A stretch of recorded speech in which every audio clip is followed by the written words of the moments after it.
Hello, and welcome back to the Our Favorite Bible Stories podcast. My name is Yudochi, and I am your host. Welcome back, everyone, or welcome to this podcast where we literally just talk about Bible stories. I take a story, I break it down, talk about how I feel about it, and then we move. So, yeah, I don't think I put out an episode in July. Yeah, I guess I just didn't get around to doing it. I don't really know why, but yeah. So this episode is coming out in August. Hopefully, by the grace of God, it's coming out in August. So yeah, very excited. I'm actually really excited for this story. I don't know. I'm in a really, I'm really excited for life right now, which is a huge, huge blessing. I'm very, very grateful. I'm trying not to I don't know if anybody else feels like this, where it's like you don't want to hope for things because then you feel like you're jinxing yourself. I'm trying to get out of that because jinxing is not of God. That's not how He works. There are no coincidences, or God does not. Um, so you want something to be like, ha, because she wants it, she's not going to get it, or he's not going to get it. It's gone. I'm going to do the exact opposite. So that way, like, that's not of God. So I'm excited for this podcast. I hope that it, before you even start, I'm praying that it blesses you and blesses me too. So, yeah, let's get into some of the things we do on this podcast, starting with Song of the Week, which is at this point, it's really just Song of the Month because we do these podcasts monthly. But it's just a podcast that I've really been loving. Lies, I'm sorry. It's a song that I've really been loving recently. I'm not gonna lie. I don't know if I have one. I don't. Okay, my phone does not want me to scroll. Give me a second. Okay. I'm also, oh my gosh, well, when we do Rosebud Thorn, I'll talk about my new mic. Ooh, ooh. Oh, that's a lie. Oh, yo, yo, chimle. That's it. If you are Nigerian, if you like Afrobeats, if you're a fan of Tim Godfrey and Agatha Moses, put on Oyoyo Chimle. Put it on. Put it on. You're going to be grateful that you did that. Put it on. It is classic Nigerian praise, like the good stuff. The good stuff. It feels older. Like I think it came out last month. I could be wrong. I think it came out last month, but it feels older. It's the good old. If you've ever attended like an African church, um, it's like Imela for Nigerian. And you know what song that is? It just has those vibes to it. It's so good. I was taking swimming lessons, and when I would drive into the athletic center, I would be blasting "Oh Yo Yo Chimle." I'm like, be blessed by hearing this. That was also a plea, God don't let me drown, nothing like that. But it's so good. It's oh my gosh, it's such like a dance-esque song. Like you really want to, yeah, it's so good. Yeah, "Oh Yo Yo Chimle," 100 million%. Okay, then Rosebud Thorn. Rose is something good that happened, Bud is something I'm looking forward to, and Thorn is something not so great that happened. Rose, 100% this mic. I recently figured my sister got this for me. I want to say either last year or 2 years ago. And my laptop doesn't, it's supposed to be Bluetooth. I don't think it is, but it does come with a USB, and my laptop doesn't have a USB. So I recently got a USB-C adapter, or I found one, and I've been using that instead, and it works if you use the USB-C adapter, and I love it. This podcast is about to be the loudest podcast that you've ever heard. Go ahead and turn it down. I know when my opening cute music that's copyright free on YouTube, I know when that music played and then you heard my voice, you're like, oh, girl, not used to you being so loud. Yeah, me either. So, yeah, I'm very happy about this mic. Um, Although I do have to hold it, it's supposed to be able to stand by itself, but like, it does not. So I have to hold it. So, may have to take some breaks when trying to flip through the Bible. But, hallelujah. Y'all still read the Bible? Make sure you read it, y'all. It's really good. Anyway, um, And it's also called Our Favorite Bible Stories. I mean, so fitting. Anyway, thorn. I don't know if I really have a thorn. This is such a random thorn. Whenever I cook onions, I feel like I leave them too long. And then by the time the finished product is ready, the onions are just way overcooked. So that's my thorn. The, the stroganoff was phenomenal though. It was so good. So it didn't really take away, but it would have been better if the onions weren't overcooked. So that's my thorn. And then my sister and may be going to see a football game soon. Football, that's American football. In case I have any international listeners, that's American football. I was not a football fan until I watched the Super Bowl. This is 2025. So the Super Bowl that happened this year, which is some number that I don't know, and I'm not going to find out either. But the Eagles won, and it was just it was it's actually a very dominant game, but it was just so fascinating to watch. And I was like, I've never, even during college, I went to games and couldn't care less what was happening. Literally could not care less. Could have taken it out right then and there. Could not care less. But there's something about watching the Super Bowl where I'm like, oh yeah, I mess with this heavy. I'm a fan. And it's honestly, I'm a big athlete girl. Like, well, that's a lie. I'm a big sports girl.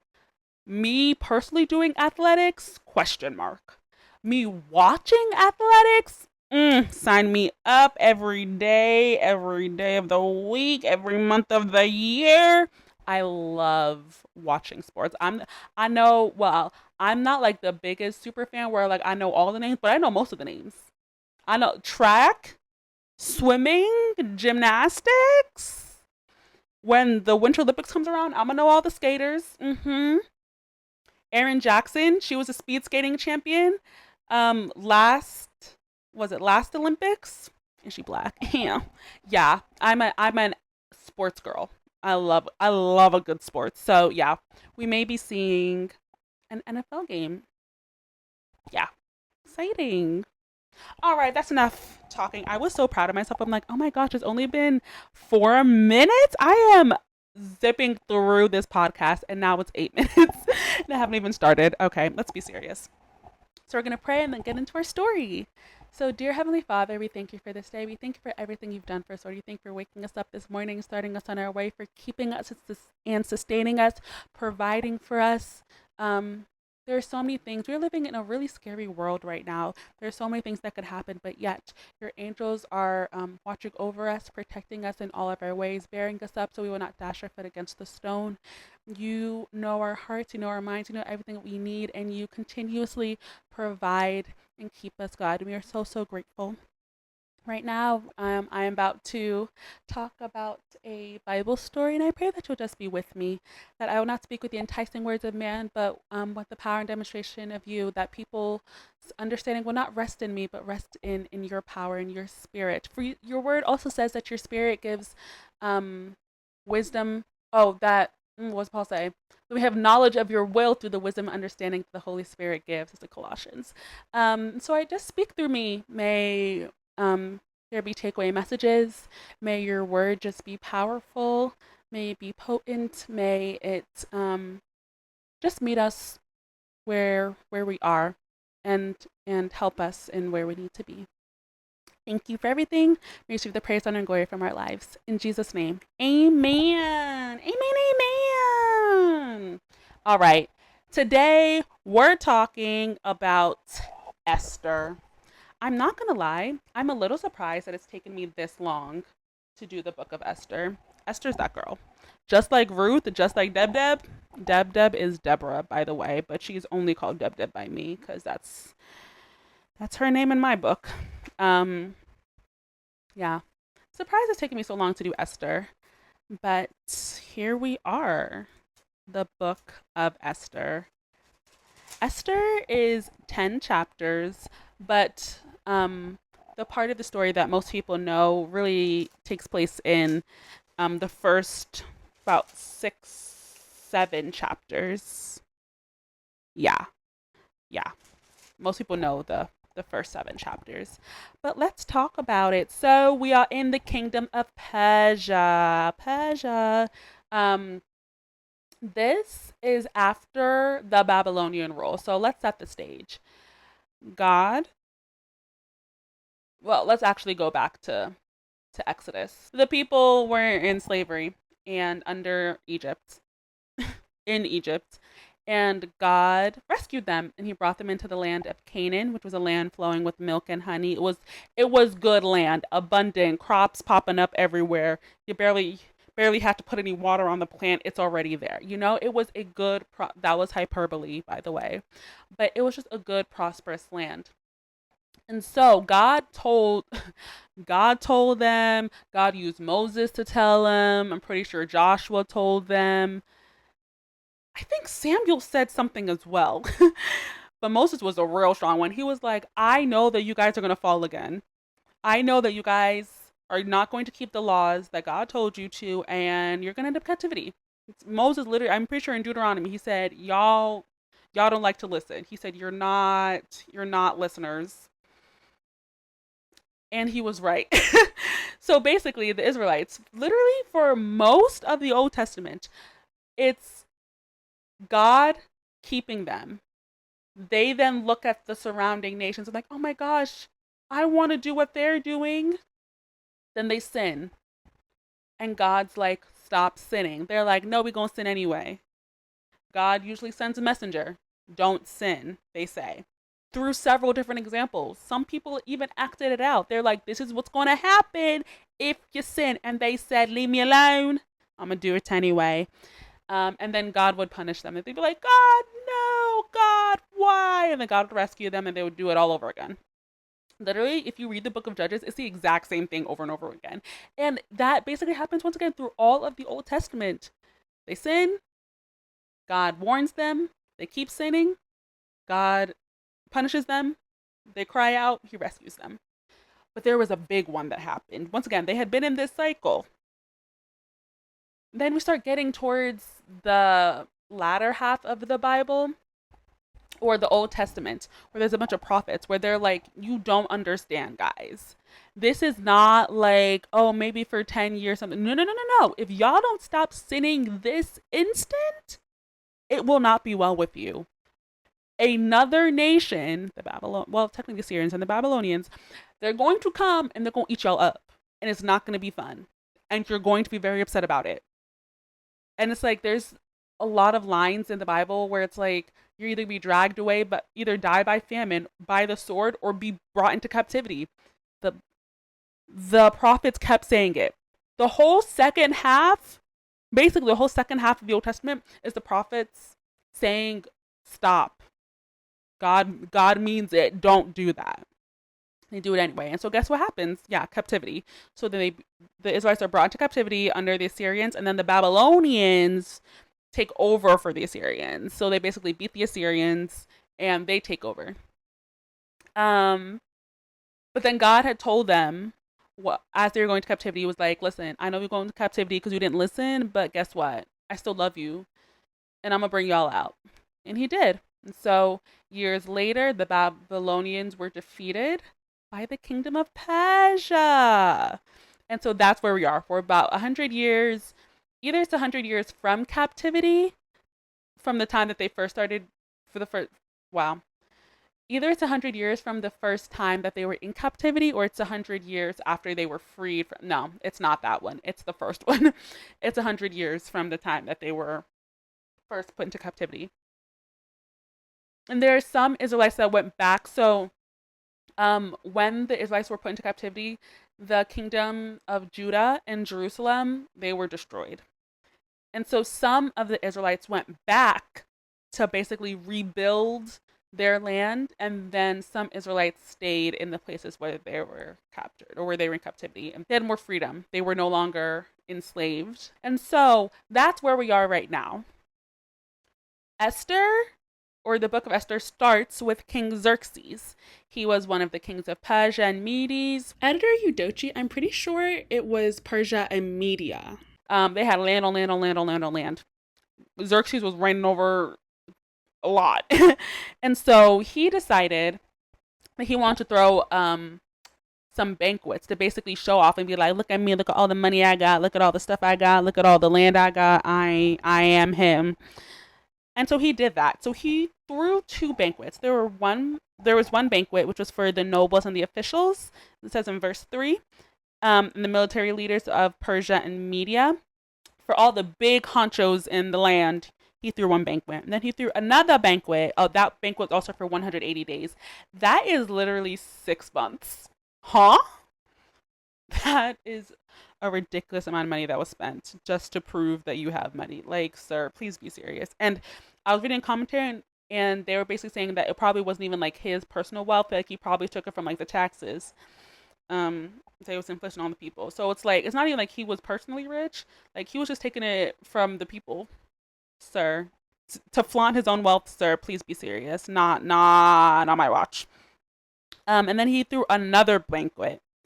This was for all of the citizens of Susa. So Susa was was the capital of the kingdom of Persia and Media. And he threw another banquet that was for the people there. Yeah. And the second banquet lasted for 7 days. Sir, you threw a 180-day banquet for all the big people and only some. Well, you know what? While a little bit of a side eye, I'm not gonna complain too much because at least you threw a banquet. If you're gonna waste my money, I may as well take part in it. I may as well also see the beautiful linens. I may as well get some good food. You know, like if you're gonna throw the banquet anyway, may as well throw it for me. And there's a line that stood out for me. Yeah, basically, like the first verse of chapter 1, it's basically just talking about all the stuff he had because he was king. We said in verse 8, by the king's command, each guest was allowed to drink with no restrictions, for the king instructed all the wine stewards to serve each man what he wished. This to me was so interesting. And it's moments like these where I'm like, okay, Xerxes, I get it. You have some type of sense. Most people just did what the king said. So for him to say, let everybody do what they want, and not like let me force my will that because I want to drink, everybody else got to drink too. Snaps. I respect that. If only he had kept that up for the whole entire time, as we will see, he did not. Anyway, he had a wife. Her name was Vashti. Vashti was beautiful. She was like Naomi Campbell and Tyra Banks, like gorgeous, gorgeous, gorgeous, gorgeous, gorgeous. And Vashti also was throwing her own separate banquet for all of the women in the royal palace. And so, on the 7th day of the banquet, Xerxes was drunk. The Bible says he was in high spirits from wine. That means he was drunk. He was drunkety drunk. And he commanded 7 eunuchs, so people that are serving him in the palace. He basically told them, go get Vashti. Go get Vashti. Tell her to put on her crown and come and display her beauty for all of the men that are present in this banquet. I don't think there were women there, but I'm pretty sure it was just men. And it's okay. And this is my thing where I'm like, okay, Xerxes, I was with you. Don't have anybody drink, or don't force anybody to drink what they don't want to. Okay. You were wasting money, but you were throwing the banquet for the people as well. Okay. And then you do something dumb like this. I'm like, okay, so what's going on? Sir, what do you mean? And there's a commentary that said that this may have been that the people at the banquet were arguing over who has the prettiest woman, like which kingdom has the prettiest woman. And then he's like, my wife is better than the rest of y'all's. Bring her out. Sir, what's wrong with you? Your wife is not a possession. It's not like a prized artifact you keep on the shelf and like, oh, look at how good I am because I have this artifact. No, she's a human being. So what are you doing? Like, don't upset me. What are you doing? And then it's also implied that he wanted Vashti to come out with only her crown on. And so he basically wanted her to be immodest in front of all of his guests, which is just nonsense. Like, do you get, oh my gosh, like, what's wrong with you? How do you even get a request like that? Like, what's up? And Vashti rightfully said, absolutely not. Said, you can't pay me to do that. I'm not budging. It's kind of bold of her because once again, like he's the king, like he really got that power. And she said, I don't care. It's not my business. I ain't going nowhere. And then the king, in verse 12, it says, then the king became furious and burned with anger. This was after she said no. And so the king went to his advisors and was like, what should I do? What should I do to Vashti because she refused to come out here naked? What should I do? And his closest advisors said that, what'd they say? Okay, let me just read from the Bible. Verse 16, then Memucan replied in the presence of the king and the nobles, Queen Vashti has done wrong, not only against the king, but also against all the nobles and the peoples of all the provinces of King Xerxes. For the queen's conduct will become known to all the women, and so they will despise their husbands and say, King Xerxes commanded Queen Vashti not to be brought before him, but she would not come. This very day, the Persian Median women of the nobility who have heard about the queen's conduct will respond to all the king's nobles in the same way. There will be no end of disrespect and discord. Therefore, if it pleases the king, they lie. Therefore, if it pleases the king, be serious. Let him issue a royal decree, and let it be written in the laws of Persia and Media, which cannot be repealed, that Vashti is never again to enter the presence of King Xerxes. Also, let the king give her royal position to someone else who is better than she. Then when the king's edict is proclaimed throughout all his vast realm, all the women will respect their husbands from the least to the greatest. That's so silly. That's so, like, it's the layers. And it's also, like, they're so dramatic for no reason. First of all, the king should have been requesting that. That's number one. And the king, instead of making his own decision, was like, okay, advisors, what should be done? The Bible does say that it was customary for the king to ask for wisdom, but like he doesn't have the right people in power. He really don't. He don't got the right advisors because they're enemies of progress. God was using them, but they're still enemies of progress. And they're like, oh my gosh, the other women are going to hear that Vashti doesn't respect her husband. And they're all going to look at us. They're not going to respect us. And so she's got to be removed. Not just any type of removal. Removed using the law, it's called Persia and Media. That basically means that law cannot be repealed. Even the king himself cannot repeal that law. So they said, there is no chance that Vashti should be let back into this kingdom, says the law of Persia and Media. She's done. She's finished. And they're like, oh, if it pleases the king. No, they're literally telling you to get rid of your queen. Like, they got guts.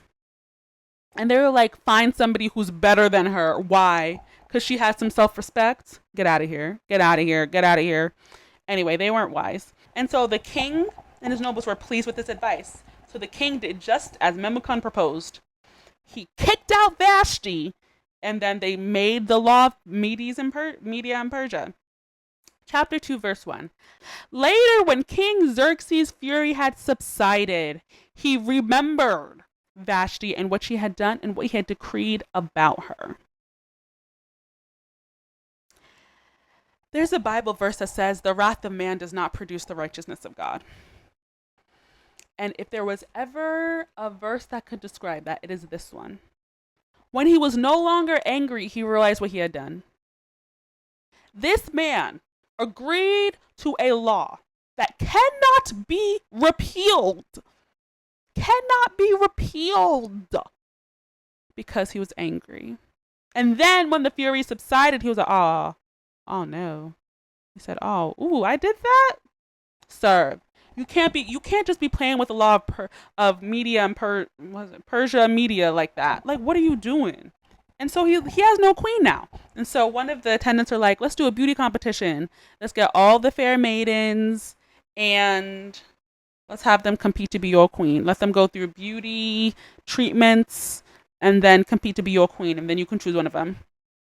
Which is, Honestly, very extra. Once again, they're so dramatic. Like, does it really require all of that? You can't just find somebody in the royal courthouse. And I'm pretty sure he also had concubines. So why can't he just pick one of them? Anyway, they're like, yeah, let's do this whole entire shebang and find a new queen. It's at this point that we are introduced to Esther and Mordecai. So verse 5 says, chapter 2, verse 5, now there was in the citadel of Susa a Jew of the tribe of Benjamin named Mordecai, son of Jair, the son of Shimei, the son of Kish, who had been carried into exile from Jerusalem by Nebuchadnezzar, king of Babylon. Oh, wow. Oh, dang. Oh, he must have been so young. Oh, wow. Okay, so he had lived through the exile. He was carried away with them. That's crazy. Among those taken captive with Jehoiakim, king of Judah, Mordecai had a cousin named Hadassah, whom he had brought up because she had neither father nor mother. This young woman, who was also known as Esther, had a lovely figure and was beautiful. Mordecai had taken her as his own daughter when her father and mother died. So we get introduced to our people. There's a Jewish people of the tribe of Benjamin that are living in Susa. Once again, it's the capital. We're introduced to Mordecai. Mordecai is probably really old because he was carried away in captivity, and it's like 100 years after. Mordecai's old. Wait a second. Maybe it wasn't 100 years, but maybe he was older than 100. He was real agile for someone who's over 100. I don't know. Maybe 100 was different back then. Anyway, but the Bible really said that people aren't going to be living to 100 no more. Dang. Okay, Mordecai. Okay, you better have some age to you. Yeah, Mordecai was taking care of Hadassah, or Esther, who was an orphan. Because of the king's edict, a lot of women were rounded up and were brought into the citadel, or brought into like the royal palace to take beauty treatments, which happened for over a year. That is so extra. You see what I'm talking about? There's a commentary that was like, maybe it's that people probably smelled back then, but I'm like, it doesn't take a year to remove some stench, you know? It doesn't take a year to remove stench. Like at a certain point, perfume wears off. So the perfume you put in month 1 is not going to last till month 8. I don't know if y'all got perfume that be lasting that long. I don't think it does. So like, it just feels like a waste of money. I just don't think maybe somebody was getting paid to do this. Like as I'm talking now, I'm like, why would they do that? Maybe I should look into this a little bit more and see if it was normal to have that extensive treatment. Anyway, Esther was rounded up with all the other people, and she was put into the trust of Haggai, who was one of the eunuchs. And Haggai took a liking to Esther. He's like, I see you. I like you. And so he gave her preferential treatment. That was the Lord. That was the Lord. And so, verse 9, she pleased him and won his favor. Immediately, he provided her with her beauty treatments and special food. She wasn't eating with the cafeteria like everybody else. She was in the teacher's lounge. Anyway, yeah, she was getting that preferential treatment. He assigned her 7 female attendants selected from the king's palace and moved her and her attendants into the best place in the harem. You see, she was not with everybody else. She was getting that preferential special treatment. He said, I mess with you. Which is, once again, that's God. Because what made him take a liking to her? I always pray, may I find favor in the eyes of people I come into contact with. And this is one of those things where like God gave her favor. And she moved in it. And so it's at this point in the story that we learn that Esther is going by Esther, not Hadassah, which is her Hebrew name. And it's because Mordecai told her not to say that she was Jewish. I don't fully know why. He told her not to say that. If anybody knows why, let me know. I looked at the commentaries. I only looked at one, so maybe I should look at another one. But I don't think it was clear. It could be that God had given him wisdom that he didn't even know was wisdom at that time. That like later on, Esther revealing herself as Jewish is like an integral part of the story, the later chapters. And so maybe God, knowing what would happen, said, Mordecai, tell Esther not to say it yet. Maybe, I don't know. But what we do know is that Mordecai told her not to, and she said, bet I'm not going to. And then, oh my gosh, verse 11. Mordecai is so cute. Every day he walked back and forth near the courtyard of the harem to find out how Esther was and what was happening to her. You see, like, this is her cousin who's basically her daddy, and he's like, what they doing to my baby? What's going on? She said, just let me see a lock of her hair, make sure she's okay. That's so sweet. That's what I'm talking about. There are so many dads in the Bible who treated their children, but especially their daughters, like trash. Laban? Question mark David. Question mark Jacob. They did not care about them girls. Some of them didn't even care about their sons. But it's a patriarchal society. A good portion of them really did not care about them girls. There were so many fathers that were treating their daughters like trash. So it's so heartwarming to see Mordecai, who's not even her biological father, she's an orphan. He's taken over her care to be so concerned about her. It's so sweet. It's just so sweet. Anyway, um, and so Esther goes through the beauty treatments. Can you imagine? 6 months with oil of myrrh and 6 months with perfumes and cosmetics. You don't need 6 months. Who's who's running this place? Did you need 6 months to do some makeup? I don't get that. Like, I don't. Is it like their skin wasn't clear, so they had to use like, I don't know. They had to use the moisturizers and the serums. Like, is that what was happening? Did maybe cosmetics? Maybe they mean something different by cosmetics, because like, I just don't think it should take that long. It wouldn't take that long in modern day, but like, I don't know. I don't know. Maybe they were on a different operation back then. And so each of the women got one chance to go before the king.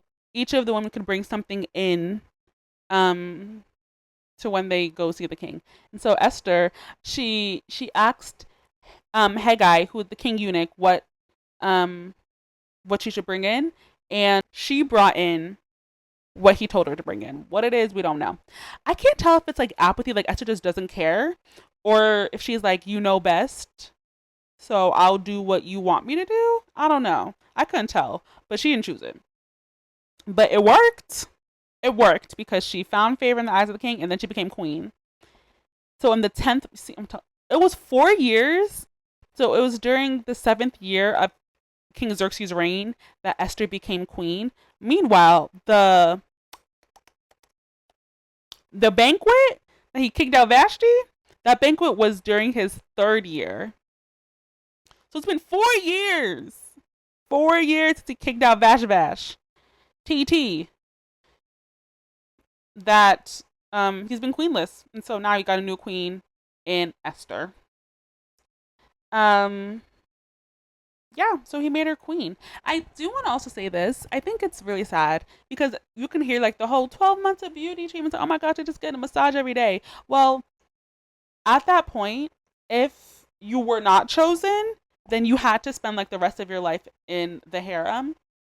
You would be a concubine. You would barely never see the king. You'd only see the people you in the harem with. And you can't get married. Like, you're literally just there at the beck and call if the king wants to see you. That's such a sad life, man. Where it's like some of these women probably had like big dreams and aspirations or wanted to do stuff, but because the king wanted to do this, because he wanted the system to be done in this way, like they didn't have that chance. I don't know. It's just sad to me where it's like, I don't know. They just relegate for the rest of their life. They just relegated to just be at the beck and call. I don't know. It's sad. It's sad. Anyway. But the king messed with Esther. He really loved her. So he threw another banquet. This king, he loved a banquet. He threw another banquet, and he made a holiday. Anyway, so Esther's queen. Mordecai's at the king's gate, which means that he was a person of high renown in the kingdom. So he was part of the people making the decisions. He was a big dog. Um, Mordecai, when he was at the king's gate, he heard two of the king's officers, Bigthana and Teresh, um, plotting to kill the king. And Mordecai said, "Not on my watch. I have found out, and I'm gonna get y'all." So he goes to Esther. He's like, "Esther, this is what the king. This is what they doing. This is what the officers are trying to do." So Esther goes to the king and was like, "Listen, this guy named Mordecai, who I do not know, once again hyperbole. This guy Mordecai, who I do not know, who I've never seen before in my life, he said that the king's officers, that some officers are trying to kill you." And so then their plot was revealed, and they were impaled on poles, which is so sad. They shouldn't have been trying to kill the king, but like impaled, like body straight through. Oof! Oh my gosh, that's so nasty. Oh God, disgusting. Anyway, so we see that Mordecai has done something nice for the king. He has literally saved his life from an assassination attempt. Remember that. We're going to see something about that later. And then in chapter 3, we get introduced to Haman. Haman is the main villain of this story. This is no spoiler alert. You probably already knew that, but if you didn't, Haman sucks. He is from the Agagites. He is a descendant of the Agagites. Editor Yudochi here. I said some other stuff, but it was getting a little too long. So here's all you got to know. King of Agag, he was moving in a way that God did not like, and so he sent Saul to basically punish the people, and Saul didn't do it properly, so God was not pleased. That's literally all you gotta know. Now back to our regularly scheduled programming. Agagites do not like Israelites. They don't mess with them. Haman, being a descendant of the king of Agag, is like, okay, he's not gonna mess with the Jews. And we'll see that. And we'll see that later on in this. But Haman was rich. Haman was part of the nobility. He was rich. He had money. He had bank. And Xerxes liked him. King Xerxes liked him. So he made him higher. He gave him an honor that was higher than all of the other nobles. So he was basically second in command. And he basically, and the king was like, give him the respect that's due to him because I like him. I think he's great. I made him second command. Mordecai, on the other hand, did not give Haman the respect because he didn't like him. He said, there's something off about you. So guess what? I'm not going to bow. This was all fine and dandy because Haman didn't know that Mordecai wasn't bowing. Then some snitches, Haman's officials, Haman's people, they went and they asked Mordecai, I'm like, why are you disobeying the king's command? Why are you not bowing? The king told you to bow, so why aren't you bowing? And hey, Mordecai was like, they ain't got nothing to do with me. I don't care. I'm not going to bow before you. So then the snitches told Haman, they were like, Mordecai is not bowing before you. And Haman said, really? Are you joking? Are you joking? So then he went out and saw if Mordecai would bow to him, and Mordecai did not. So he said, oh, it's me and you. And then he learned that Mordecai was a Jew. And he said, really? So Mordecai, wrong person, Haman, goes to King Xerxes and he lies. He lies like a liar. He says there is a group of people he told a half-truth. He was like, there's a group of people who have their own laws and they don't listen to your laws. And if we leave them alone, they're going to cause some problems. And so we got to get rid of them. And so the King Xerxes was like, oh, really? Oh, wait, really? There's some people doing that? Okay, you know what? Here's my signet ring, basically to sign commands, to sign laws. Here's my signet ring. Do what you got to do. Now, what Haman said was not true. While the Israelites did have their own laws, they weren't causing any problems. They weren't causing any issues. And then also potentially, he wanted to do this or cause a problem so that we could confiscate their property, maybe.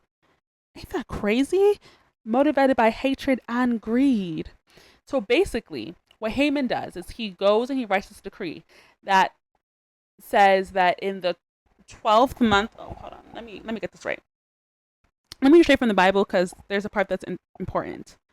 So in the 12th year of King Xerxes, in the first month, the month of Nisan, the poor, that is the lot, was cast in the presence of Haman to select a day and month. And the lot fell on the 12th month, the month of Adar. Basically, Haman made a decree that all of the people in the kingdom of Persia, wherever you are, that you can go and basically kill any Israelite. That's what the decree said. And it would happen in the 12th month, which is the month of Adar. And a decree goes out with the king's signet ring. And it was the law of Persia and Media, the law of Persia and Medes, which cannot be repealed. Once again, why they keep using the law of Persia and Medes, I do not know. But the king didn't even know he did not know it was the Israelites that were being targeted. He didn't ask any more questions. He just let it happen. He said, okay, I trust you, Haman. You do what you got to do. And so basically, it seems because he used the king's signet ring, it seems like the king has agreed to this. I mean, he technically has because he didn't check up on it. And so the decree goes out, and all of the Israelites are distraught. They're distraught. They're mourning. They're sad. Mordecai is mourning and wailing. He tears his clothes, puts ashes on his head. He is distraught.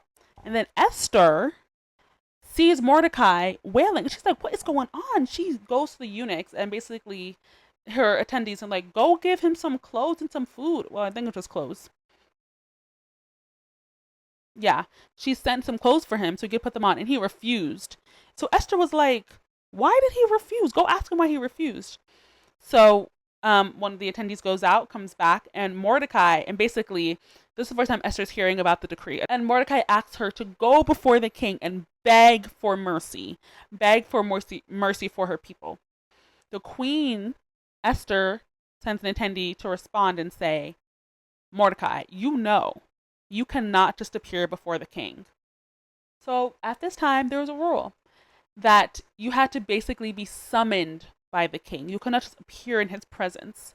If you appeared in his presence and he did not like you, if he was bad about the fact that you did that, he would kill you. You would have to be killed. But if he extends his scepter towards you, then he's okay with it. But in general, it was a big no-no. You're not supposed to appear before the king. And Esther's like, Mordecai, I thought you were a big man in this. You don't remember that? I cannot just appear before him. And Mordecai's such a gangster. He said, do not think that because you are in the king's house, you alone of all the Jews will escape.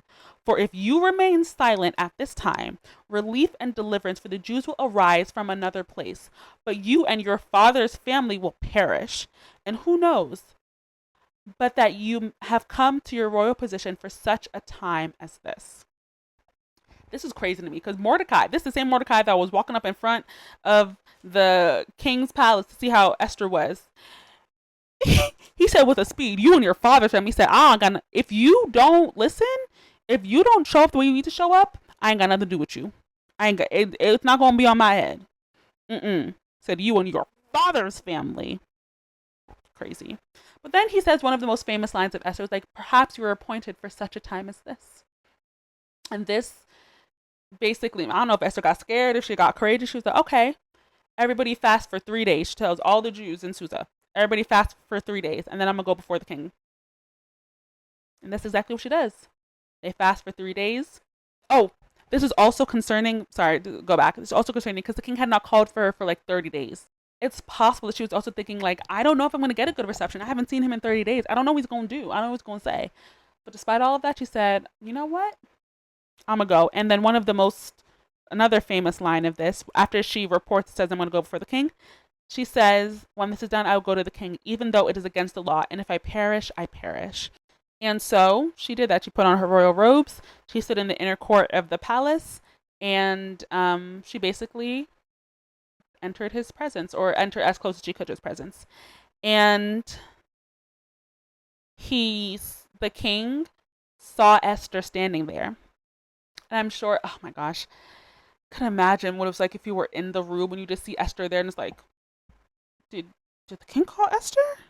Wait. And then like a pin drop, like, oh gosh, what's going to happen? Is she about to be killed? What's going to happen? But then the king was pleased with the fact that she was there and held out his golden scepter. So that way she could basically be saved. And so then the king is like, okay, what's up, queen? What you want? So what would you want? Even up to half the kingdom, it will be given to you. Sir? We just giving part of the kingdom away now? I mean, you couldn't find a better person to rule, but dang. The people are like, it's probably hyperbole. I don't care. He said half the kingdom. He said, you want to go rule the east? Go for it. You want to go rule the west? Have fun. Hilarious. But it also shows like how pleased he was with Esther. Like he really messed with her. Once again, she found favor. But Esther was like, if it pleases the king, they keep saying that. Let the king, together with Haman, come today to a banquet that I have prepared for him. And the king is like, bet. He said, if you want a banquet, we're going to have the banquet, Esther. We're going to have the banquet. So he said, bring Haman at once so we can go do what Esther has asked. And so they go to the banquet. They have a grand old time. They drinking wine. And the king asks Esther, he's like, okay, so what's your petition? What do you want? Even up to, once again, he said it again, even up to half of my kingdom I will give you. Then Esther replied, y'all can just come tomorrow. I'm gonna throw another banquet. Y'all come tomorrow, and then I'll tell you. There have been a lot of theories about like why she said that. I personally think she was just like, oof, all in one day. She just got the okay. She didn't die. She got the banquet ready. Like she was probably overwhelmed. Was like, you know what, it's too much for one day. Let me plan this one for tomorrow, maybe. So yeah, they agree. Anyway, Haman was happy. He left the banquet in high spirits. He's like, I've been acknowledged. I'm good. And then he sees Mordecai. And he saw, we read in the Bible, it says, this is chapter 5, verse 9, the second half. But when Haman saw Mordecai at the king's gate and observed that he neither rose nor showed fear in his presence, Haman was filled with rage against Mordecai. Nevertheless, Haman restrained himself and went home. So basically, Haman's so crazy. He just had a phenomenal banquet. He's second in command. He's doing all this stuff, and he's still so upset about Mordecai. Sir, face your front. So he called together all his friends and his wife, whose name's Zeresh, and he boasted. He was like, "Look at all the money I got. Look at all the children I got. Look at my status in the palace. Like, look, I'm giving." And he was like, "That's not all. I'm the only person Queen Esther invited to accompany the king to the banquet she gave. And she has invited me along with the king tomorrow." This is reading directly from it, starting verse 12. But all this gives, now this is verse 13. But all this gives me no satisfaction as long as I see that Jew Mordecai sitting at the king's gate. This is a lesson to somebody. Like, there's a verse that says, godliness with contentment is great gain. Haman has it all. He could not be in a better position. But he is so bitter about the fact that Mordecai does not respect him. So bitter. He is willing to go to such great lengths just because Mordecai does not like him. Are you crazy? He has all this money, all of this wealth, all this status, all of this. And still, he gets no satisfaction. Get out of here. And so his wife and his friends, they were like, okay, we'll have a poll set up. Basically, go ask the king to impale him. Go ask the king if you can go and kill Mordecai. Kill him in the morning and then go to the banquet. The flippant way they talk about death is just crazy. And so Haman was like, that is a great idea. I couldn't have come up with a great one if I tried. So he goes to the king. He goes to the king to basically have this request for Mordecai to be killed in the morning. That same night, when Haman goes to the king is in his bed, but he can't sleep. And so he ordered that the book of the Chronicles, the record of his reign, be read to him. So he can't sleep. He's like, get a book, not just any book. Get a record of all the stuff I've done as king. And it just happened to go to the page where that recorded what Mordecai had done when he had saved him from the officers that were trying to assassinate him. So remember all that time ago when Mordecai heard the plot and basically told Esther, and Esther told them, and so the king wasn't killed. They're basically recounting the day that happened. And the Xerxes were like, okay, so what did we do to honor and recognize Mordecai because he did this? And the attendant was like, nothing has been done for him. And then Haman had just entered the court, and the king is like, who's there? The attendants are like, Haman's here. And he's like, okay, bring him in. So Haman enters, once again, for the purpose of asking the king to kill Mordecai. But before he can even say anything, the king asks, what should be done for the man the king delights to honor? So the king asks Haman, if I want to honor somebody, what should I do? Now Haman thought to him, this is directly from the Bible, chapter 6, verse 6, the second half. Now Haman thought to himself, who is there that the king would rather honor than me? I wish I could see my face right now. Rolled my eyes so heavy. So he answered the king, for the man the king delights to honor, have them bring a royal robe the king has worn, and a horse the king has ridden, one with the royal crest placed on its head. Then let the robe and horse be entrusted to one of the king's most notable princes. Let them robe the man in the wow words. Let them robe the man the king delights to honor, and lead him on the horse through the city streets, proclaiming before him, "This is what is done for the man the king delights to honor." So Haman, with his arrogant self, is like, there is nobody the king should honor but me. There's nobody, he can't even fathom somebody else. He's like, the king must be trying to honor me. Because who else would he honor but me? So he basically gives his desires, what he would want, basically to be the mini king, to be treated as the king. And so he's like, everything that you get, I want that too. Or I want, quote, quote, the person that you honor, that person should get all of that. And this is so funny to me. Verse 10 says, "Go at once," the king commanded Haman. "Get the robe and the horse and do just as you have suggested." Remember, Haman suggested this. "For Mordecai, the Jew who sits at the king's gate. Do not neglect anything you have recommended."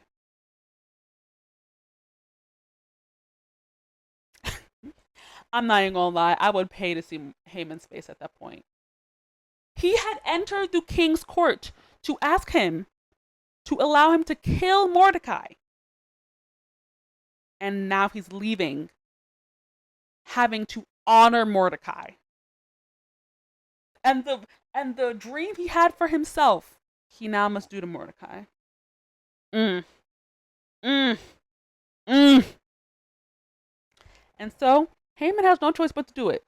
He robes him, puts him on the horse, and he has to yell. Ooh, God's funny, man. "This is what is done for the man the king delights to honor." Afterward, Mordecai returned to the king's gate, but Haman rushed home with his head covered in grief. The commentary said that this is the type of mourning that would be done if somebody had died. He's in deep distress, and he high-key brought it himself. And so he told his wife and his friends what happened. And they don't offer him any sympathy, any comfort. They instead say, since Mordecai before whom your downfall has started is of Jewish origin, you cannot stand against him. You will surely come to ruin." They didn't even say, okay, well, maybe you should just do away with the plan. Or they were like, you're done. You're done for. His wife and his advisors. That's crazy. They're all like, listen, at least they didn't lie to him. They said, listen, you're done for. You're done. It's over for you. Said, if Mordecai, the person you just want to kill, is not, you done. You done. Remember, he still got that banquet. So he decides to go to the banquet that Esther had thrown for him and the king. And so they're drinking wine, having a good time. And the king asks, he's like, okay, Esther, be for real with me. What you want? Whatever you want, I'm going to give it to you. Once again, even up to half the kingdom. Like, do you even want to rule? Why are you trying to give the kingdom away so badly? Like, what part of the kingdom do you not like that you want Esther to rule? And once again, she's probably better than you, but like, dang. Anyway, Esther answers, if I have found favor with you, your majesty. Esther's smart. She has been playing to this man's ego this whole entire time. If I have found favor with you, your majesty, and if it pleases you, grant my life. This is my petition, and spare my people. This is my request. For I and my people have been sold to be destroyed, killed, and annihilated. If we had merely been sold as male and female slaves, I would have kept quiet, because no such distress would justify disturbing the king. See how Esther said it?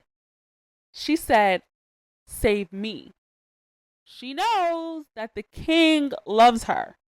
The way he held up that scepter, he's like, I'm going to give you my kingdom. She knows. So she didn't just say, oh my gosh, there was a law. But she was like, no, save me. And he said, save you? Who is he? Where is he? The man who has dared to do such a thing, has dared to sell you and your people out. And Esther said, an adversary and enemy, this vile Haman.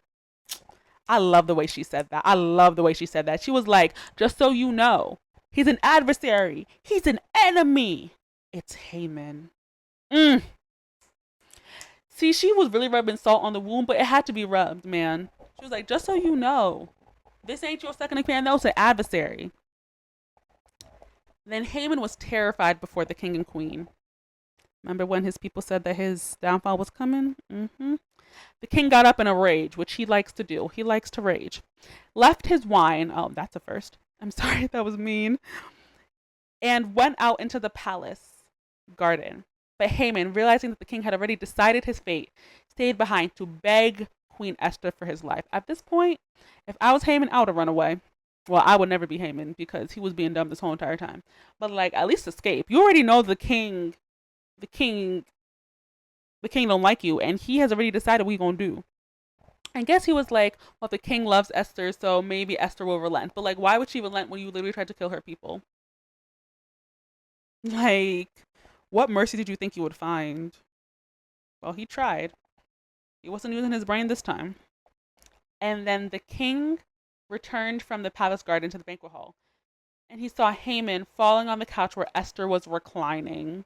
Oops, scandalous.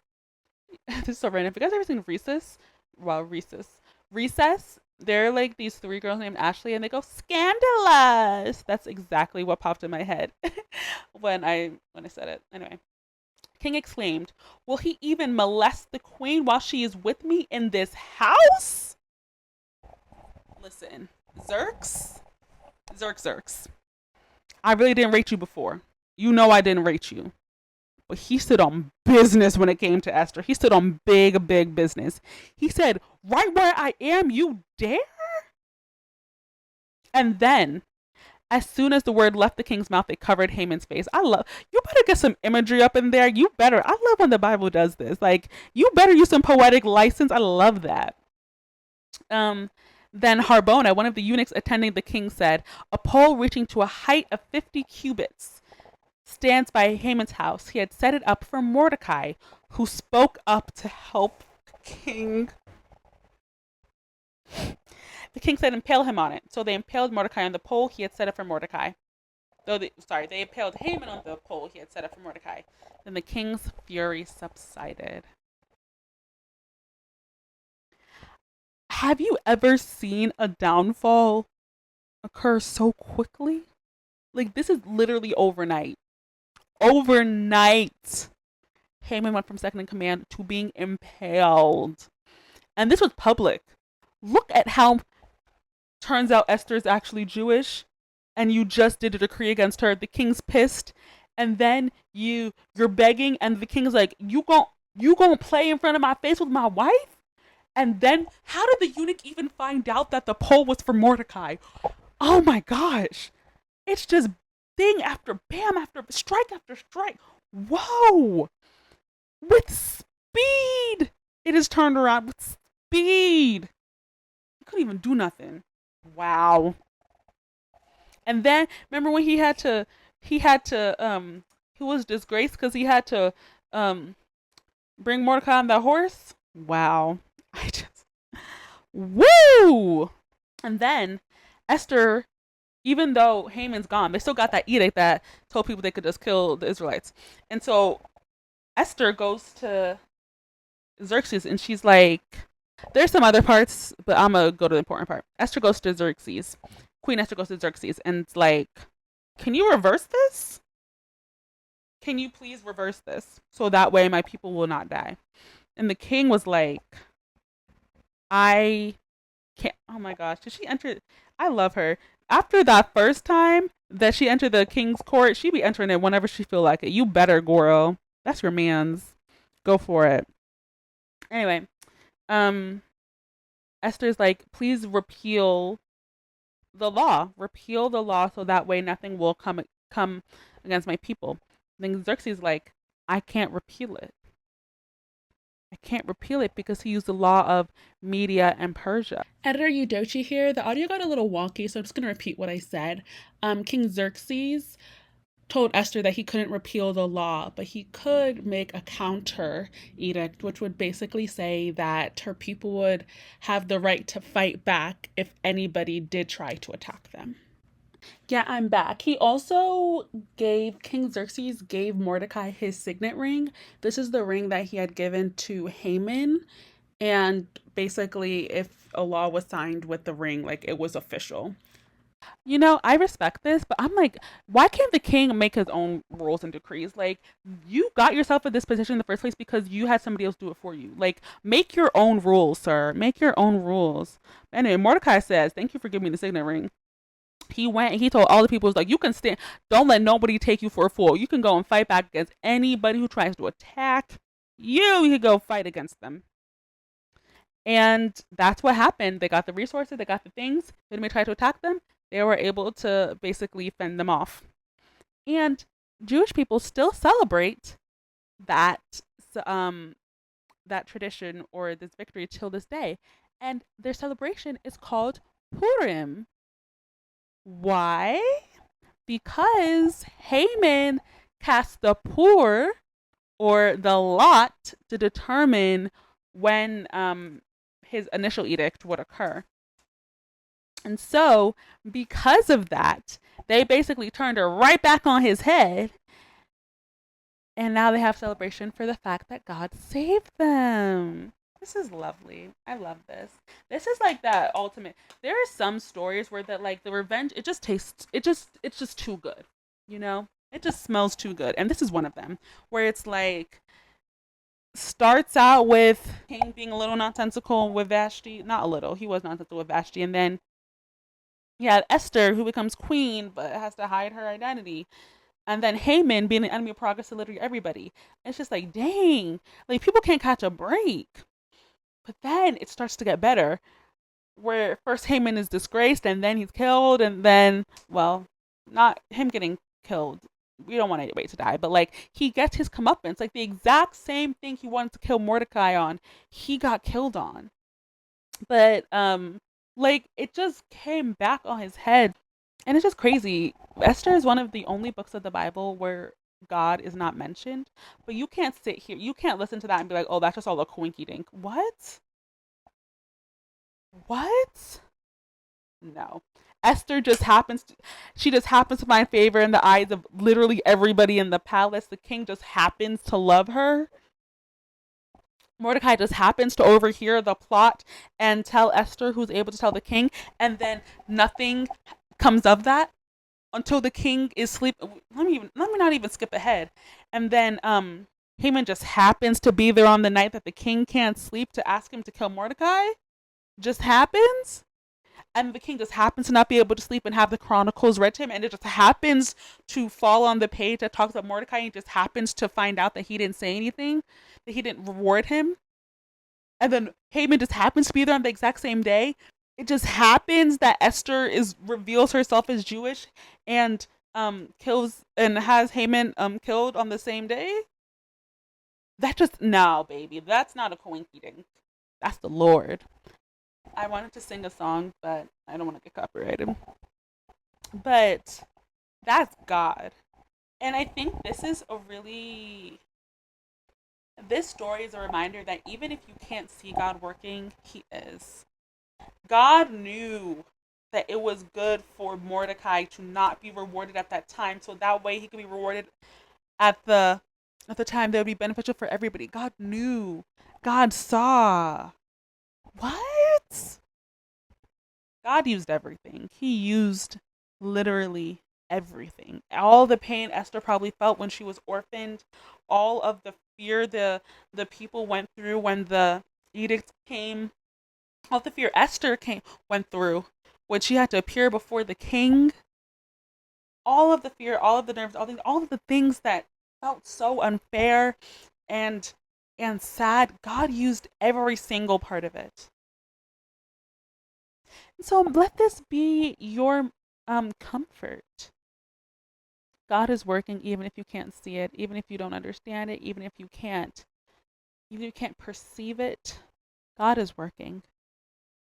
There is no situation that is too bad, too dire, too desperate, too far gone for God. It doesn't exist. If he can help a people that were doomed by a law that could not be repealed, he got you too.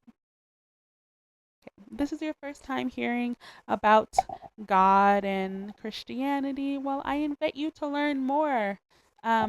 Definitely read through the Bible. You can look into resources like the Bible Project. Listen, I was listening to a podcast and she was right.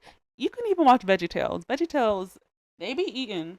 VeggieTales, they're able to break down these complex stories in a really digestible way. So definitely learn more.